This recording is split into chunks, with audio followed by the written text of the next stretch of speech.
Well, the pandemic, we were hit pretty badly. At the crematory, we normally do about 11 or 12 cremations a day. We went up to doing 25 a day, which was our capacity. But there were days we were getting calls for between 60 and 70 cases.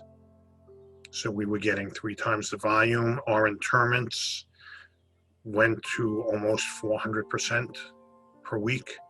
And we were doing all of that at half staff because we had left half the staff at home.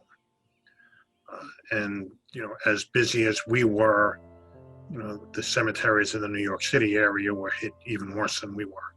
There's the obvious issues of having to deliver more with less and having to navigate the ever-changing rules and regulations that the pandemic is bringing.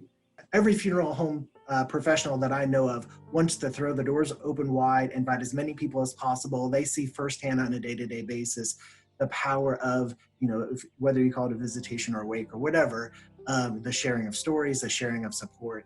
And so unfortunately, because we've been so limited in that, it has taken a toll.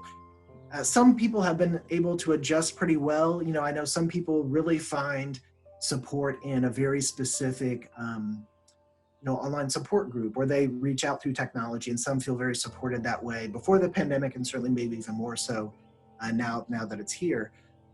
But some folks there's just an absence of support and not being able to travel, not being able to get together, loss of that physical contact and the hugs and appreciation and the delivering of meals that we normally would have, those sorts of things. I think it's really taken a toll. So I think it's been great that funeral homes have embraced, the virtual services, those sorts of things. Live streaming of funerals is not anything new whatsoever. There's been companies providing those types of services for 20 years. But we didn't embrace it in terms of funeral service. Now, I would dare say it'd be hard pressed to find a funeral home that wasn't providing some type of streaming service. Oftentimes we don't appreciate things until they're gone. And my guess is there's a lot of people that have come to that awakening is that, before I used to go to family funerals and just go through the motions, but when you can't do that, and when you can't be together with friends and family at a time when you need them most, I think that for a lot of people is going to be an awakening that when they can have services, they're definitely going to have them because they missed it when it was taken away from them. It's a learning process for everyone. And sometimes we get comfortable in our environment because we're like, okay, we finally mastered how, what we need to do to set up and how to make this technology work like it's supposed to. But then just keeping in mind the customer and the demographic of a lot of the customers that we serve. And so, the families are grieving, so we can't assume that they're thinking, in all cylinders and that they're making sure everybody has access to what they need. So providing the directors with instructions and trying to help people get set up from a technology perspective in advance and being very clear on how we communicate and how we link people to the technology. Really trying to find ways to help people grieve at a distance will, I think, make us better at helping people grieve, period. Really understanding how people grieve and what they have to go through and how important having an actual burial service or, cremation service, helping our community who are not able to attend funerals and to find ways for them to access the burial, the services, the things like that, so that they can really move into that grieving process, because it's so important. During this pandemic, we've discovered new ways to reach out to our families, and they appear to be most appreciative and very cooperating and to participate. And the ways that we are doing that, we're streaming services, as many firms are, but we've added little things to the streaming that really the larger audience that's viewing from their home certainly appreciates. We've incorporated the printed video. Often the programs that we make here are 8 pages, so we give the families, those are viewing afar, opportunity to view that. We've even implemented a system if a family member can't be here that we'll mail them the brochure. Something else that we've incorporated is that we find that families oftentimes are opting not to have a service, and they're saying we're going to celebrate at a later date when this COVID crisis is calmed down. We've often made videos, where there's 50, 60, 100 pictures and commemorating a loved one.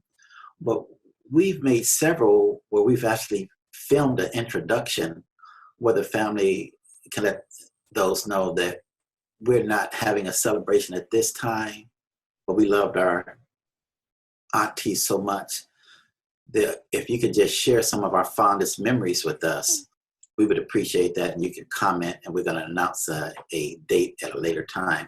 And that's approved. It's immensely popular.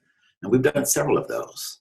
Little did we know as I came into the funeral home a number of years ago that some of the things that I would start bringing in with the technology of recording services and of services of that nature, that, we did a little of that over the years. But then suddenly, when we were told only 10 people are allowed to come to a funeral, we were able to very quickly get up and say, here, look, we can record the services. That way people can still be able to see and attend and hear the words that are spoken, that you can still have a presence of more than just the 10 people standing in my building. And then being able to go back and hear people that stood up and said things again, it is able for them to bring back those stories. It's great. And, the fact of little did I know, 7, 8 years ago when I first dabbled with a camera standing in a cemetery for someone that was out of town, that it would come back to be a great resource. It really causes delayed grieving to an extent. And what I've noticed is that a lot of families kind of go back and forth. I think sometimes if you wait too long, then a service won't happen. A lot of families, they'll say, well, let's give it some time. And then that kind of drifts off where they just don't end up having anything at all. So I think right now it's a matter really of convenience and just kind of getting the closure that people need. So the live stream has been like the best option for that. So you can still go along with the whole service, even with limited numbers, but everybody is still able to watch, which I think is going to help some. A lot of families seem to be interested in the whole live streaming concept. I remember when I did my first funeral webcast, we were the first funeral home in British Columbia and probably Western Canada to do one. And the radio interview, he wanted to interview me about it. And he said, well, what do you see in the future for this type of thing? Because back then it was pretty primitive. We were using a program that would crash regularly, but you could still see this service, so it worked. And I said, I think there's going to be some interaction in the future, like someone will be, and I meant like a text or wording or popping up on a screen. I didn't think it would be live video. I would say with COVID, it's kind of changed everything. And the prediction that I would make is that those changes will be longer lasting than the virus itself, the pandemic itself. So one thing you guys had Mark Canali, who's one of our customers who live streams. You asked him a question. You said, once there's a vaccine, do you envision live streaming? Do you envision still live streaming? And his answer was, for the rest of my career, I will live stream. So I would make that prediction that it's something that families are going to want and expect and hope for in funeral services. So even if everyone can attend, even if there's 1 or 2 people that might not be able to attend, or even people that, can't get the day off of work, or whatever the case might be. So I think live streaming will be here to stay. Just because you're in an online environment versus a physical environment, we have not really seen any barriers to being able to connect and go to a deep level. That's great to hear.